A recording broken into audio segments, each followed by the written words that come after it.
And Glen's team comes over. Glen comes up onto the rooftop, and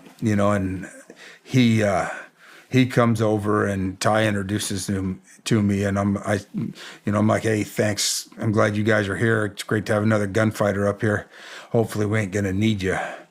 And they stepped to my left and started talking, and it's getting on. It's like BMNT, it's 30 minutes, beginning morning nautical twilight. It's that 30 minutes of time before the sun actually comes over the horizon. You can start seeing shadows. And I'm like, and I just kind of said haphazardly, guys, if it's going to happen, it's going to happen here shortly.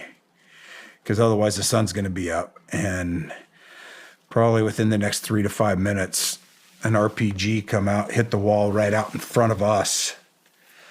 And a mortar landed on the wall, the top of the wall, in front of Dave. And that opened up, and they opened up with belt-fed machine guns and AKs at us from down that aisle. How far away? Probably about 100 yards, 150 yards. Okay. Ty opens up. He had a belt-fed. I open up with my M4. Glen is actually moving kind of behind us. And I think he was trying to get separation, so we're all three not in the same spot, so we can kind of get a crossfire going. And I go through a mag, and I kneel. I squat down to change. I change mags, and I'm starting to stand back up. The next mortar hits, and it hits the rooftop about 15 feet to my right where the wall and the rooftop come in, and knocked me back some.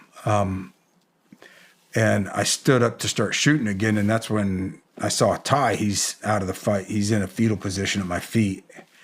I turn back to start shooting, and when I go to start shooting, I bring my left arm up to grab my gun, and as I bring my left arm up, that's when I realize I'm injured because it's hanging off at about a 90-degree angle.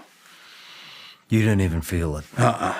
Because I'm just thinking of getting into the fight, and I'm swinging my arm. I'm sitting there swinging the thing, trying to make it work. And I'm shooting, and then the next mortar hits, and I kind of glance over, and that's when I see Glen go down, and it landed just a little bit deeper into the center of the rooftop, and pretty too close to Glen. He went down. I turned back and started trying to shoot again, and that's when the third one hit, and that's the one that I felt any pain from. It felt like I got stung by 1,000 bees, and I better get to some cover because the next one's going to probably take me out. And I dove to cover, and then everything went quiet.